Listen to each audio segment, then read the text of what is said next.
At this point, whether you're a physician, a nurse, a clinician, or a patient, to one degree or another, we're all kind of being told, whether overtly or not, to suck it up. And people have had enough.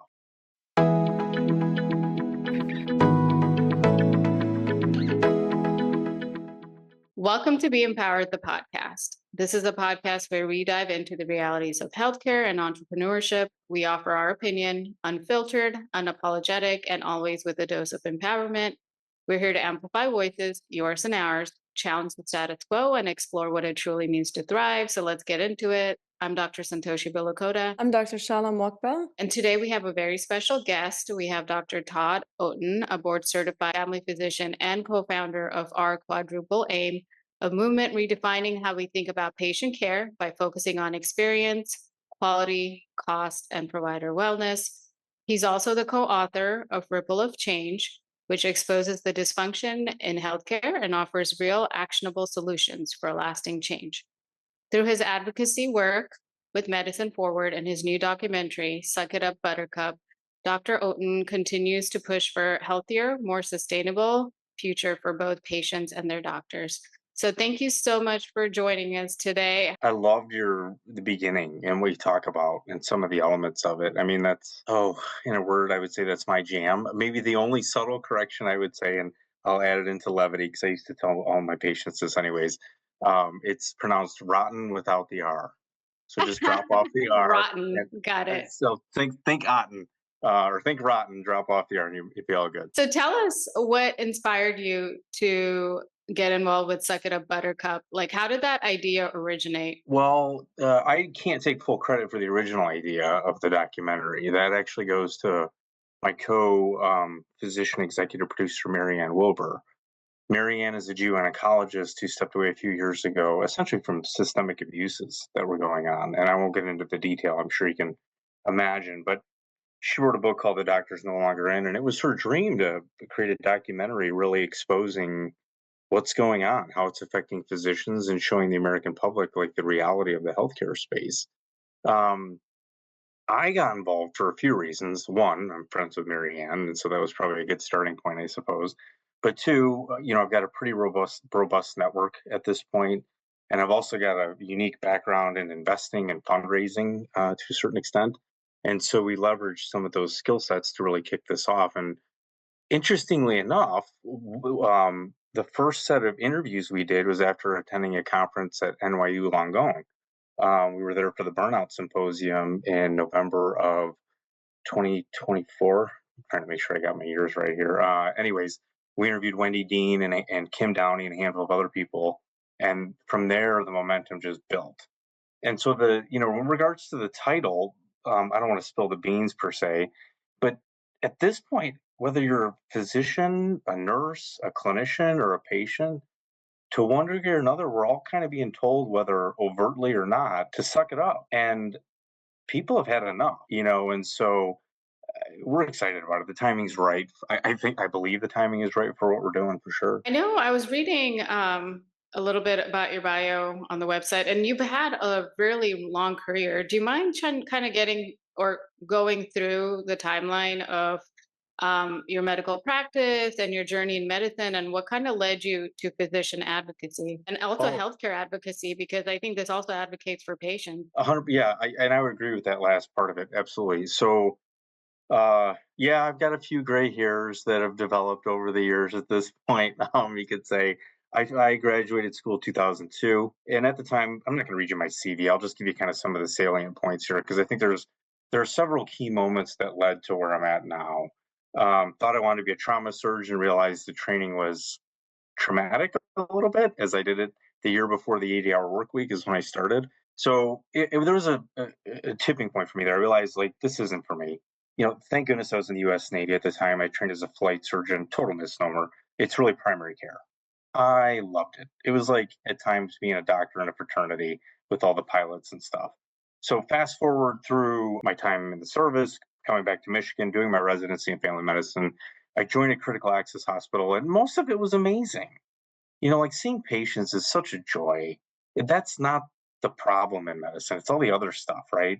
And so 2019, like many of us, I went through pretty classic horrendous burnout. Like it got to the point where I was sitting in my backyard in tears most days, hating my job. The job I had always loved it. I mean, I wanted to quit. I hated it so bad. And there were a lot of things that went into that. Some of it was on me, some of it was on others, some of it was systemic. It really hit a tipping point when I had about 3 grand in pay withheld because I had two incomplete charts. Two.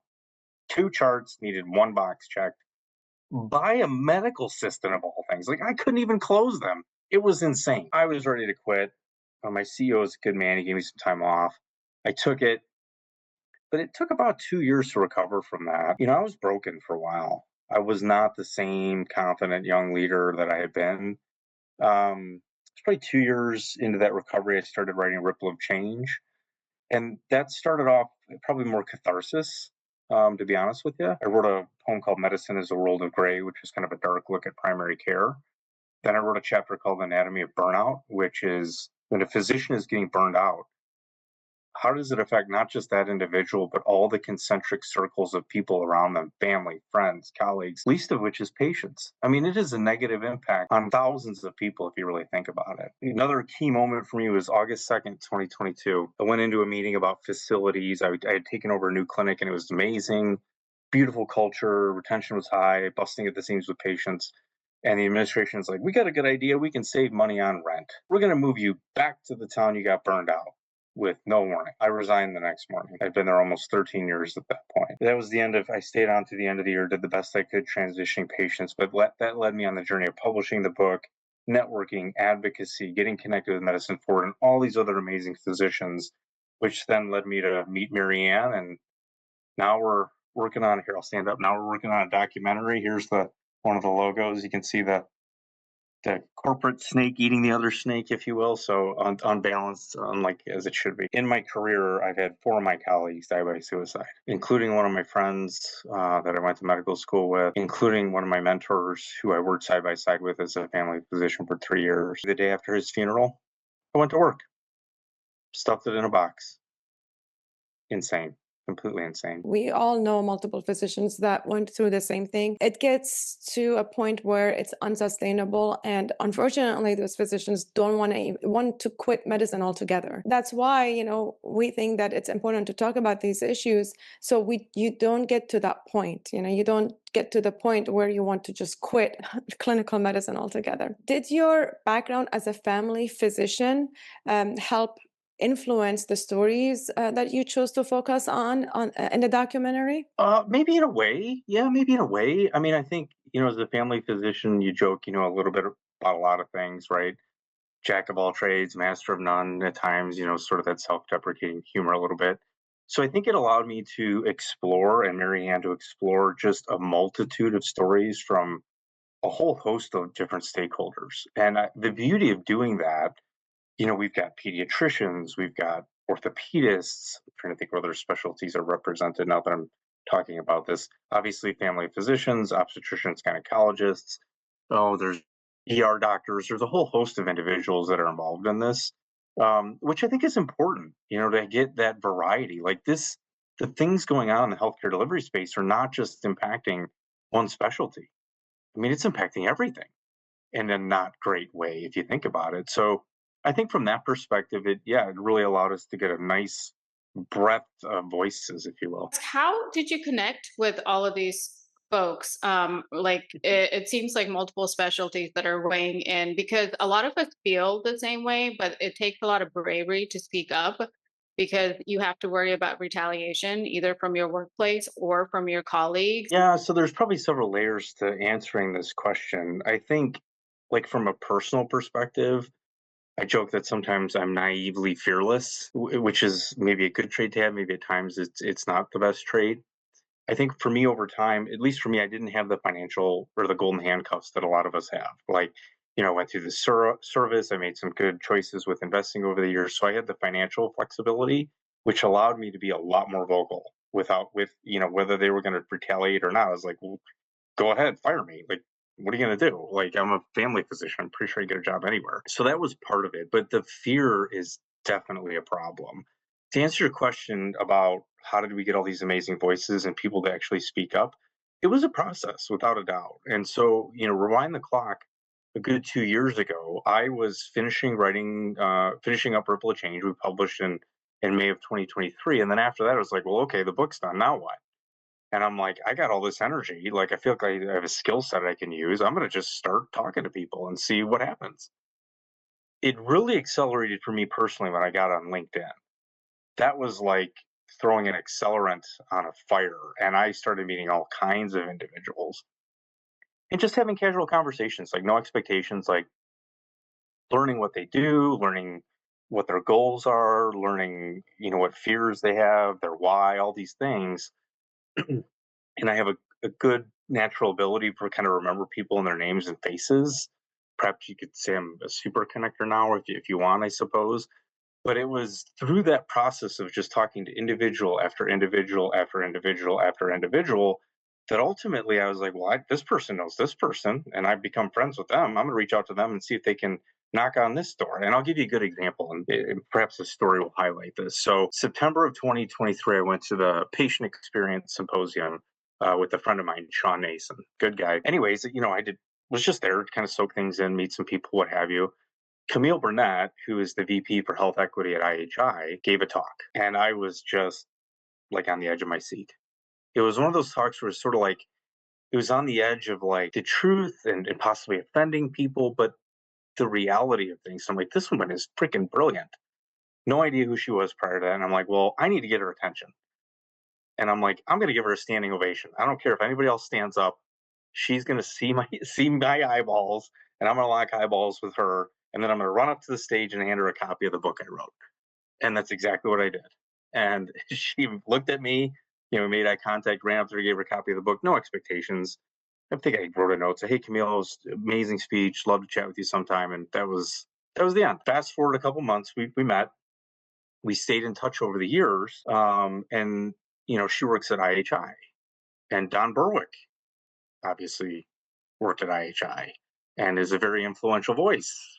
Triple Aim and all these other things. So fast forward a couple years, we interviewed Camille for the project, and about a month later, I sent her messages and I said, "Hey, we'd really like to get Don Berwick involved in this." And sure enough, she introduces me to Don. Fast forward a couple months, I'm in Don Berwick's backyard. We're interviewing him, and I was like in nerd heaven that day. Um, I was so excited, I forgot to bring something for him to sign, so I had him sign my laptop with a Sharpie, and he got like the biggest grin on his face. And so the point I'm making, it's all these little touch points and honest and true interactions, and I think people realize that, like, I'm not doing this for me. I'm doing this for my colleagues. I'm doing this for my dead friend. I'm doing this for my dead partner. Like the madness has to stop. And I think people see that, and it's helped open doors for me to make some of these amazing connections. Yeah, the power of networking is amazing. It had opened my eyes as well. Very different setting than just, clinical medicine and what we learned during training. What was the biggest surprises or discoveries that you encountered during filming? Yeah, there are so many different surprises. I trained as a physician, right? And you write a book, and that's one challenge, and you learn a whole bunch of things from it. And getting into this process, I've learned an amazing amount. I think one of the biggest surprises for me through this, maybe it wasn't a challenge per se, because we for sure had our challenges, but those have all had solutions or ways we could, overcome them, if you will. I think the biggest surprise was just the energy and excitement behind the project. And the fact that when seemingly one door would close, a much bigger door would come flying open almost within like 24 hours. And I'm like, what just happened? How did that happen? Like, and I think it speaks to, the hope, the optimism, the goals related to the project. But yeah, there's all kinds of challenges, there's interpersonal team struggles at times, or fundraising, or getting denied an interview, or an interview not going well. I mean, all sorts of things would pop up, but you either learn to kind of roll with those punches, or you let them get the best of you. And as I learned to roll with them, I would see failures as learning lessons, if you will. The medical culture kind of forces you to kind of just look out for yourself in some ways. It's almost like a survival game. So I think when you're doing things in other areas of work, like Shala mentioned, entrepreneurship or production or the arts. I think it kind of is surprising how well everyone can work together because we just don't do that on our end. I just want to go back to your book really quickly. Do you mind giving us a summary of how that book came to be and how you went from being comfortable being a writer from a physician? You know, I often tell people, they're like, I want to write a book. What do I do? And my response typically is I say, there's a reason why I say this, but I say, just write. Some of it's going to be garbage. Some of it's going to be amazing. But like with anything else in life, the more you practice, the better you get at it. And then you start to see how it all fits together. This the story arc for Ripple of Change, and here I'll show the cover if people haven't seen it, because there's some symbolism in this cover as well. The story arc for Ripple of Change was dramatic in terms of its evolution. I mean, it started off as a project for a physician trying to bridge the gap between administration and C-suite and clinicians, right? When there isn't a gap there, it's magic. And typically everyone does well, patients, clinicians, whatever. When there's a gap, it creates all kinds of problems, as you're both well aware, and I think that most of us are. That's how it started. My co-author, Joshua, was a patient of mine for over a decade, and he was struggling with cervical, and this is all in the book, so there's no HIPAA violations here. He was struggling with cervical radiculopathy. For those not familiar, obviously the two of you are familiar, but pinched nerve in the neck causing tons of pain down his arm. It was incredibly problematic.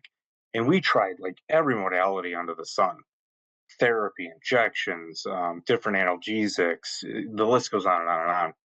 Well, I had a horrendous headache history, and ultimately my saving grace was taking duloxetine for it. I distinctly remember the first day I didn't have a headache in about a year. And it was like, it was almost this nirvana that I couldn't believe was actually happening. And so, when you got good experience with something like that and someone's having similar types of neuropathic pain or, you know, close, if you will, you consider similar treatments. And so I offered him Cymbalta, and it was a disaster.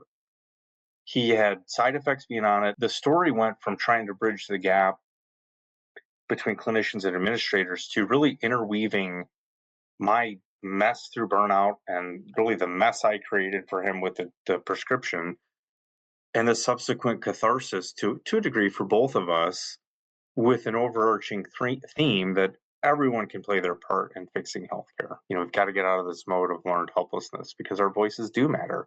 Our actions do matter. How we treat our colleagues matters. I think some of it goes back to how we're trained. I'm obviously a little bit older, but when I went through it was just work harder, be more resilient, do more, shove it in a box, compartmentalize, intergenerational trauma, all this garbage that it's like, this is what we're doing to the people trying to care for others. Like, this is insane. So somewhat, I'm getting on a soapbox a little bit, but you can see how the evolution of this occurred and obviously propelled me into this other project with the documentary Suck It Up, Buttercup. And now the title it's so appropriate because we're all told that in one way or another over the course of our career, right? No, I completely agree. It gets to a point where we almost think that those things, caring for others, caring for your colleagues, it doesn't matter anymore, because of the way the system is treating the physicians, the system is treating those who speak up and who advocate, or for those people who are trying to bridge the gap. You almost say, okay, I'm trying to bridge the gap, and you hear, oh, there's no gap. Total, ignorance. What do you hope your audience would take away from this film, both emotionally and in terms of action? So emotionally, I think that really comes back to, we want the audience to really see and feel what is truly happening to other human beings as a result of how our system has been operating for decades. People are getting hurt. People are getting killed as a result of the primary motive in many cases being profit.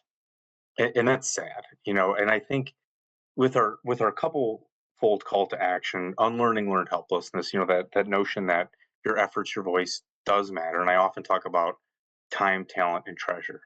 Okay, not everyone's going to write a book. Not everyone's going to work on a documentary. Not everybody has the courage to speak up. But I'm pretty sure most of us can skip a cup of coffee and put $5, $10, whatever you're comfortable with, to support others that are speaking up. I mean, that is important, and so maybe you don't have the time, maybe you don't have the talent to do these things, but most of us have a little bit of treasure that we could support some sort of effort related to change. I think the other part to this, the second part, is really to this notion of facilitating or accelerating an impact network. There are so many amazing, wonderful people in this country in the healthcare space that it's heartbreaking to see these individuals getting hurt. And there are so many brilliant people out there. If we can continue to weave this network in the background of these individuals talking and working together, behind the scenes and coming up with ideas of how we can push change further upstream, that's when it's going to get really, really powerful. A friend of mine, Tina Shaw, is running for Congress in New Jersey. Tina's a rock star. Pulmonary critical care intensivist, wears her heart on her sleeve, super articulate. We need people like that on Capitol Hill who have the medical acumen, knowledge base, background in public health, speaking up and collaborating. And maybe the way you participate is supporting her. I don't know. But there's so many ways to do it. And it doesn't have to be, getting on podcasts or speaking up. It can be subtle, it can be quiet, but it can be just as effective if enough of us are doing it. We're going to pause here for this week, but don't go too far. We'll be back for part 2 next week, and we'll tune into the rest of the conversation. Thank you.